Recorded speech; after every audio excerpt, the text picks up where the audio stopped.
Westfalia, para ingresar en esta etapa de la globalización de la mano de la cultura y el interés de los argentinos y el sur global. Una emisión del Grupo de Comunicación y Política Exterior del Consejo Argentino para las Relaciones Internacionales, CARI, el primer think tank de la política exterior.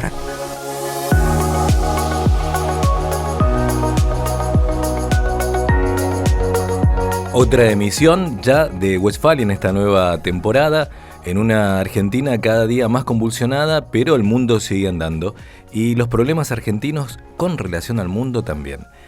No es casualidad que en este segundo programa tengamos una de las figuras preeminentes del Consejo Argentino para las Relaciones Internacionales, el embajador Roberto García Moritán. Googleenlo porque es extensísimo todo lo que ha hecho por la nación argentina este embajador de carrera, ex vicecanciller. Un gusto saludarlo, embajador Roberto García Moritán. ¿Cómo le va? Hola, Guillermo García. ¿Cómo están ustedes? Embajador, usted tiene décadas de carrera y todavía sigue buscando cómo el resto de los argentinos tratamos de entender, deberíamos entender los problemas que tenemos encima, los importantes, además de los urgentes. Entre los importantes está la depredación de nuestro mar argentino, que lleva décadas como mínimo. Usted ha publicado recientes artículos en Infobae y en Clarín que han tenido bastante rebote. ¿Puede contarnos por qué está interesado en este tema? El tema está fuertemente vinculado a la problemática de la presencia argentina en el Atlántico Sur en su conjunto y el tema Malvinas.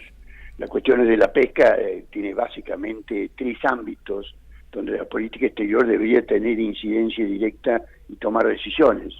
Encuentro que las circunstancias del gobierno nacional no están a la altura de esas necesidades. En el tema de Malvinas, por ejemplo, el análisis continuo del comportamiento británico en las islas y las actividades de pesca reflejan que España tiene una situación preferencial con la licencia de pesca y es casi el país pesquero principal en lo que es la pesca del calamar en las aguas circundantes a las islas. Y es notable que sea España, que tenga un régimen privilegiado. ¿Qué pensarían los españoles si la Argentina tuviera una relación comercial tan intensa con el Peñón de Gibraltar? Y esa relación pesquera tan cercana entre el Reino Unido y España y las islas, que tiene beneficios económicos sustantivos, ha logrado que las islas tengan un privilegio en la Unión Europea similar al que gozaba antes de que el Reino Unido se fuera de la Unión Europea. Que esto quiere decir básicamente que la pesca de Malvinas tiene arancel cero para el ingreso a la Unión Europea, mientras que la pesca argentina tiene un arancel del 6%. Evidentemente no es competitivo, y que esa falta de competitividad de la pesca argentina, el motor principal sea España, bueno, es un tema de preocupación y debería serlo de la Cancillería argentina. La segunda cuestión con relación a la pesca es la milla 201, que uno lee de manera continua, que cerca de 300 a 400 buques pesqueros chinos depredan esa parte inmediata de la zona económica exclusiva, con pescas impresionantes. Y ahí otra vez, las gestiones de Buenos Aires con Beijing son prácticamente nulas. Yo no conozco que el tema haya estado en las conversaciones entre el presidente argentino y Xi Jinping, menos aún entre el canciller, con lo cual es llamativo que un tema tan importante para Argentina no ocupe un lugar prioritario en la agenda de la Cancillería. Y el tercer elemento que me sorprende es el hecho que cuando uno mira la pesca del calamar en la zona económica exclusiva, uno ve que hoy, primero, que habría calamar suficiente para 120 buques, y solamente hay 70. Pero de esos 70, la mitad son chinos. Son de empresas chinas que han comprado empresas argentinas. Que sí, y a veces son las mismas que pescan en la milla 201. Es evidente que la Argentina está actuando con un cierto nivel de desidia en lo que es la pesca y en lo que es la presencia en el Atlántico Sur. Y ese ha sido el motivo principal del énfasis en distintos artículos. Embajador, después de sus artículos, ¿alguien de la Cancillería, alguien del gobierno se comunicó con usted?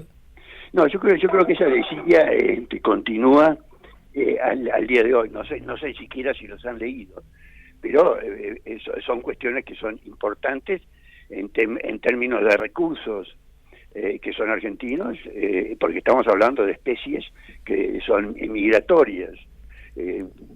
La Cancillería, yo diría, con respecto al tema Malvinas y el haber anulado el acuerdo con el Reino Unido del 2016, yo creo que fue un error importante, y las consecuencias las estamos empezando a ver.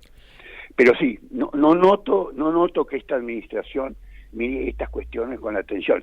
Quizás las deudas que tenemos con China haga que miremos para otro lado, pero no creo que sea responsable hacerlo. Embajador, usted nombró a China, a España, a la Unión Europea. Se suponía que los kelpers iban a tener una atención menor después de salir de la Unión Europea al Reino Unido, incluso por cómo están relacionados las islas con los británicos. Y pareciera que no, la Unión Europea sigue existiendo, por lo que usted nos cuenta, por el tema de los aranceles y la preferencia con España. Decididamente. Y uno podría analizar otros rubros del intercambio comercial.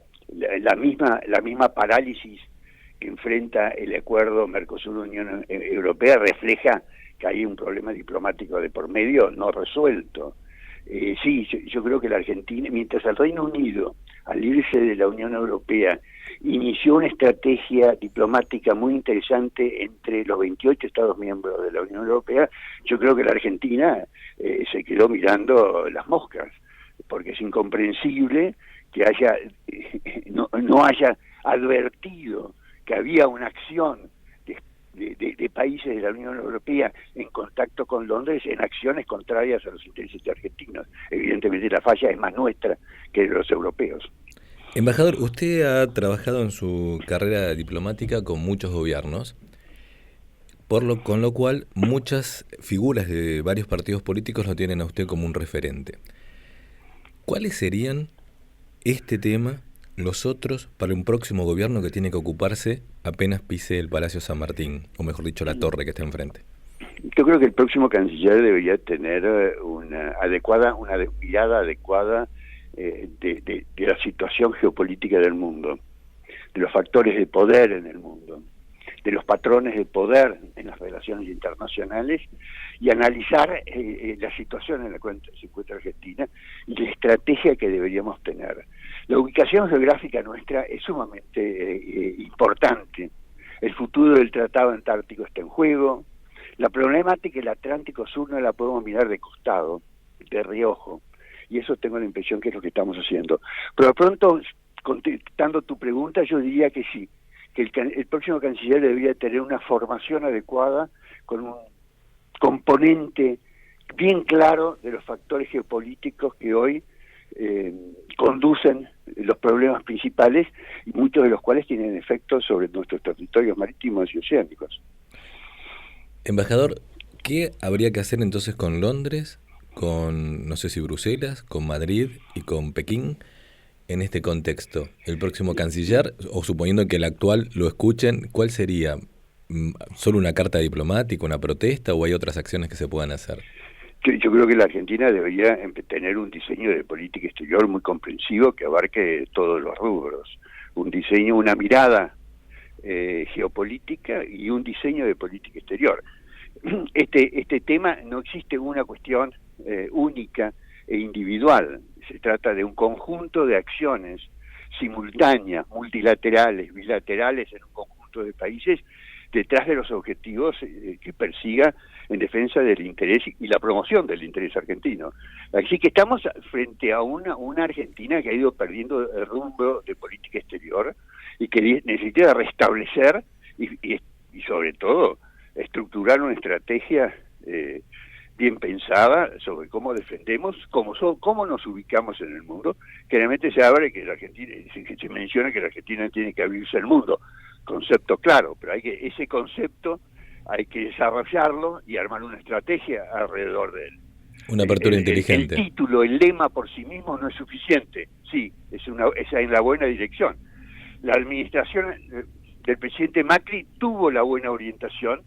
En mi opinión, faltó la estructura de una diplomacia que estuviera acorde con ese pensamiento. Embajador, los amigos realistas nos van a decir, bueno, muy lindo, tienen razón, pero nosotros no tenemos barcos que patrullan nuestro mar argentino. El submarino, los 3 submarinos que teníamos, pasó lo que pasó con uno.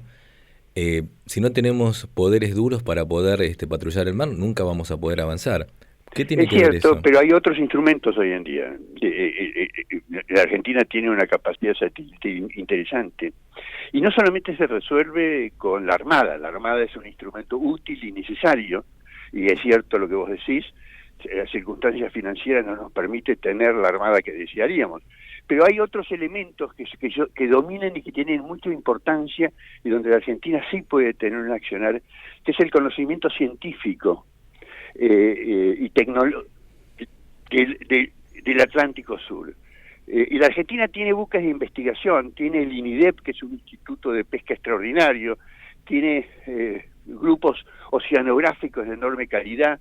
La Argentina tendría que ser un referente científico y tecnológico en todo lo que hace a las cuestiones oceánicas del Atlántico Meridional, y eso daría un poder de hecho que la Argentina no ha ejercido. No es indispensable tener una capacidad naval importante, sí, sería deseable, pero ante esa falencia sí podemos tener y cubrir un aspecto científico-tecnológico, y eso da una cuota significativa de poder. Hoy en día, los que proporcionan la información oceanográfica, científica, ictícola, sobre todo este tipo de cuestiones del Atlántico Sur, terminan siendo el Reino Unido.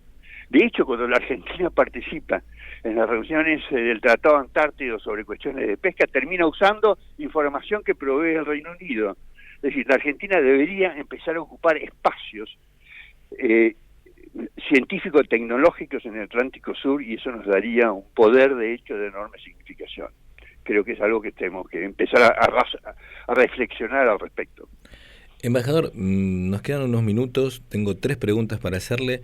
Usted está con mucha inteligencia, como muchos de los análisis que hace, vinculando el tema de Malvinas también con el tema de la pesca, que ha sido histórico también, ¿no? Hasta en ocasiones, recuerdo hasta la época de Dante Caputo como canciller, que se había armado también, había empezado ese problema. La próxima administración posiblemente siga con el secretario de Malvinas. ¿Cree que este sería lo que usted nos estaba hablando del avance científico, la vinculación con el Tratado Antártico, un tema que podría ser el próximo secretario de Malvinas para que no solo la reivindicación, sino que hubiese más elementos para poder acercarnos a ejercer la soberanía? Sin duda tiene que ser un punto sustantivo esencial. Creo que forma parte de distintos capítulos de una visión estratégica y geopolítica, pero sin duda se llame secretaría, subsecretaría, pero siempre ha habido en la Cancillería un responsable directo de ese organismo de las islas y lo que hace a la Antártida. Son cuestiones esenciales que hacen a la soberanía argentina, y la Argentina, bueno, tiene que tener una estrategia de largo plazo para poder encarar estos temas con mínimos posibilidades de acierto. En la actualidad, lamentablemente, cada administración parece girar con un matiz que anula las acciones de la anterior. Es muy difícil ser exitoso en esos zigzags. Embajador, la última pregunta, y yo estoy viendo su currículum, que es enorme, como dije al principio. Por ejemplo, en 1992 usted presidió la Convención sobre Proliferación de Armas Químicas. En el 98 formó parte de un grupo de expertos seleccionados por el secretario de Naciones Unidas, que era Kofi Annan, para inspeccionar el material nuclear de Irak. Está claro que, bueno, pues fui vicecanciller, hay muchos más. Con esto quiero contarles a nuestra audiencia que hay muchas personas que están estudiando, decidiendo sus carreras, que tenemos al aire a un world class, a un clase mundial embajador de la Argentina. Nada que envidiarles a otras cancillerías. Y por esto es la pregunta, embajador, no para ensalzarlo a usted, sino para contar desde quién va a venir esta respuesta. ¿Por qué hoy un estudiante sería interesante, si tiene esa vocación, que siga la carrera diplomática y las relaciones exteriores de la Argentina? La carrera diplomática tiene distintos capítulos diversos que son bastante fascinantes para cualquier interesado en la cosa pública. Las relaciones exteriores marcan el destino y incluso el bienestar de los ciudadanos si están en las direcciones correctas. Una de las disciplinas en las cuales yo me he especializado a lo largo de las décadas ha sido en negociaciones multilaterales y negociaciones tecnológicas sensibles. Y en ese marco estuve relacionado con las tecnologías más complejas, que son las nucleares, las biológicas, las químicas, y actué en Naciones Unidas y presidí las negociaciones de los instrumentos quizás más significativos de los últimos 40 años.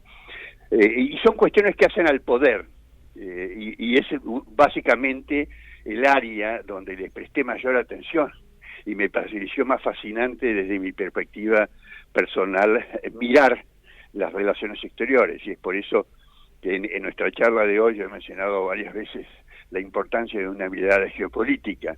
Entender los patrones de poder me parece importante. Y creo que justamente la carrera diplomática es útil, como también la encaran otros países como el Reino Unido. El Reino Unido, por ejemplo, sus diplomáticos permanecen un tiempo en el Foreign Office y pasan también tiempo en el sector privado.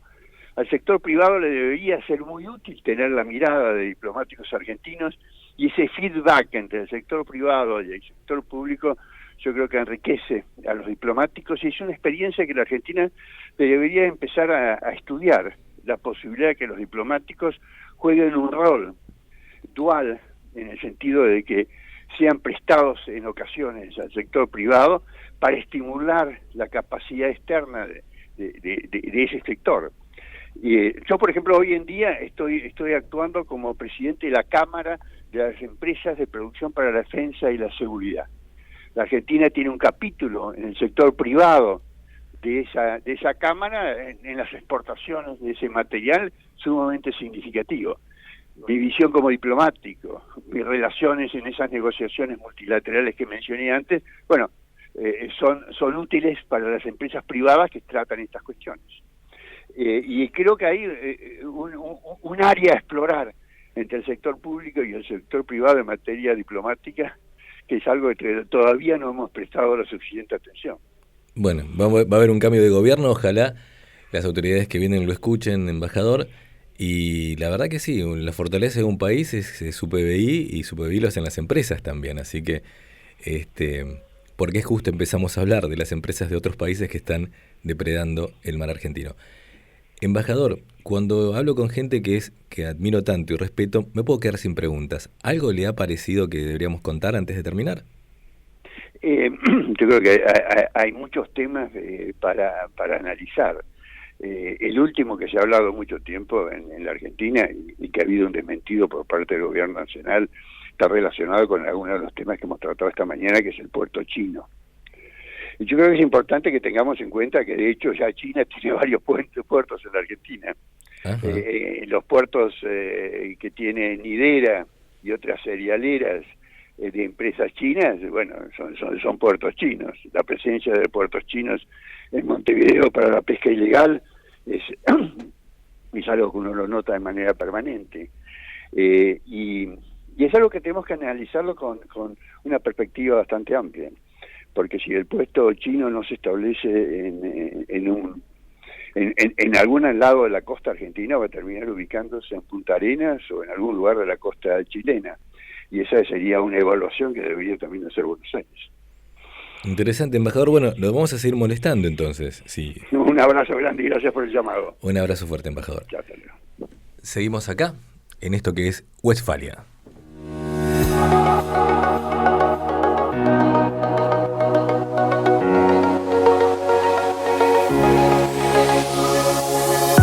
Westfalia, una emisión del Grupo de Comunicación y Política Exterior del Consejo Argentino para las Relaciones Internacionales, CARI, el primer think tank de la política exterior.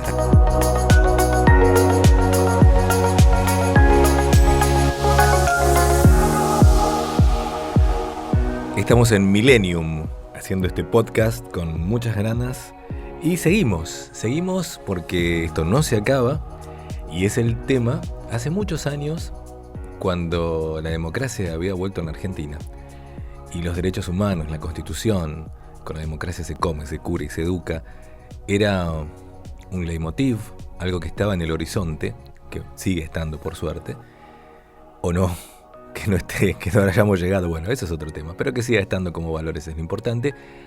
Hubo un recital de amnistía en la Argentina por el tema de la democracia, por el tema de los derechos humanos, que se llamaba Democracia Ya. Ahora, Derechos Humanos Ya, con Agustín Ulanovsky.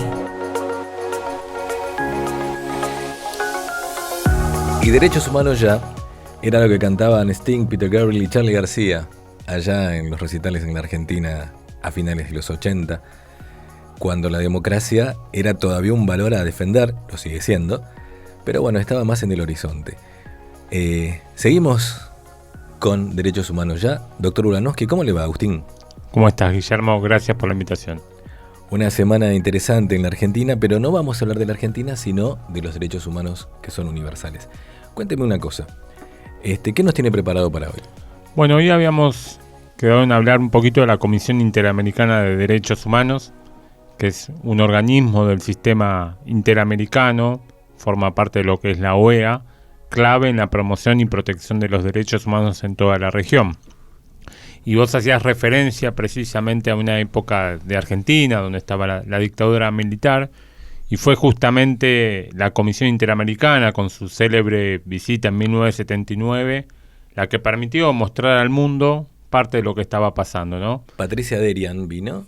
¿Era de la OEA o del Departamento de Estado, Patricia? Patricia Derian era del Departamento de Estado de Jimmy Carter. Exacto, fue la que trajo, la que insistió que venga a la OEA. Pero colaboró justamente para que la comisión pudiera venir y bueno, fue célebre esa visita, ¿no? Porque puso un puesto en lo que era el centro de la ciudad de Buenos Aires y ahí recogió muchas denuncias de violaciones a los derechos humanos. Hay muchas fotos de filas en el centro, en el medio de la dictadura, ¿no?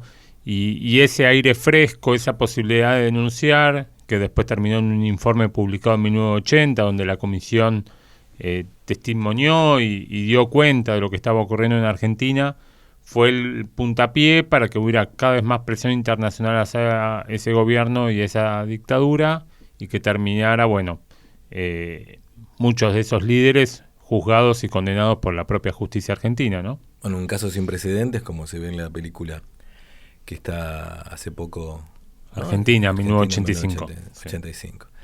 Bueno, ¿cómo funcionan eso? O sea, hay una corte internacional, alguien viola los derechos humanos, pongámosle en un país X, para no nombrar a ninguno, ¿y qué hace la gente ahí? ¿Cómo? ¿Que trata de hacer una denuncia en el sistema de ese país nacional? ¿Se lo rechazan? ¿No lo toman?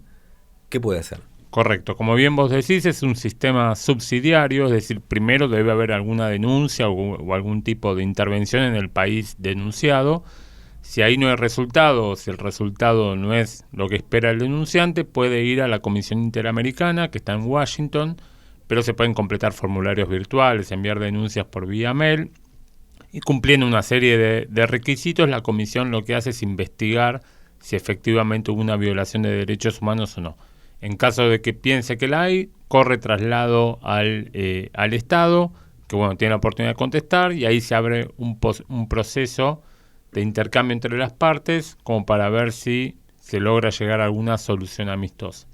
En caso de que no, la comisión termina emitiendo algún tipo de informe, argumentando por qué hubo una violación ahí, y si el Estado ratificó la competencia de la Corte Interamericana de Derechos Humanos, el caso puede ir al tribunal, y si no, termina con este informe público. Un caso que siempre se dice que el derecho internacional no es derecho en comparación con los derechos nacionales, al no haber una autoridad de aplicación única, o no hay autoridad de aplicación. Los estados supuestamente, y esto es para que vos me corrijas o no están obligados a cumplir esas sentencias. ¿Cómo es el caso del derecho humanitario, o mejor dicho, los derechos humanos en América? Bueno, tomemos el caso de Argentina, que ha suscrito muchas convenciones y justamente hay un principio en derecho internacional que es pacta sunt servanda, es decir, que el Estado se compromete a cumplir justamente lo que pactó. No todos sabemos latín. Pactus sunt servanda, que los pactos están para ser cumplidos. Entonces, justamente, esta idea de obligaciones de buena fe que el Estado toma, bueno, si se comprometió, tiene que cumplir con lo que el organismo eventualmente diga y le mande a hacer. Siempre tenemos esta disyuntiva que bien vos traes a colación, que es, bueno, los dientes, se le dice en el mundillo académico, que tiene el sistema de derechos humanos para hacer que un Estado cumpla.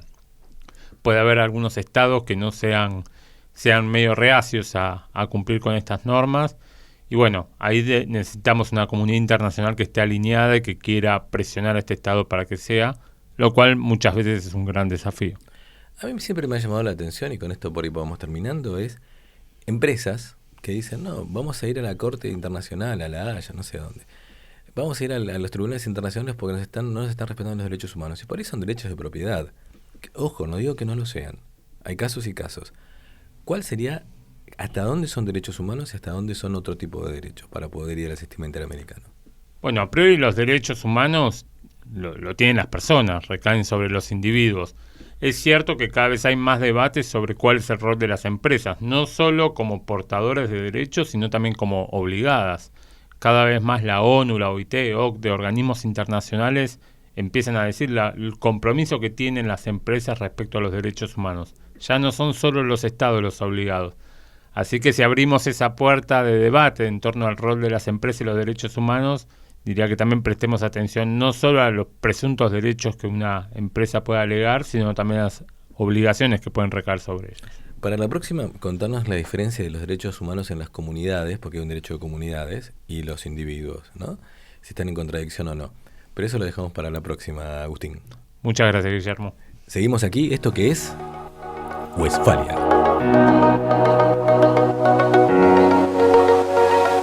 Westfalia, una emisión del Grupo de Comunicación y Política Exterior del Consejo Argentino para las Relaciones Internacionales, CARI, el primer think tank de la política exterior.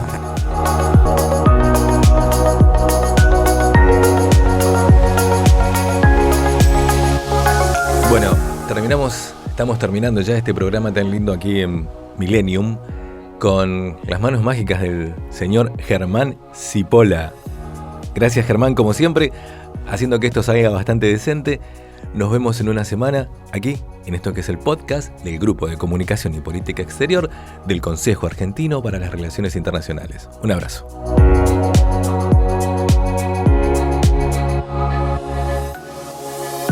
Gracias por quedarte hasta el final.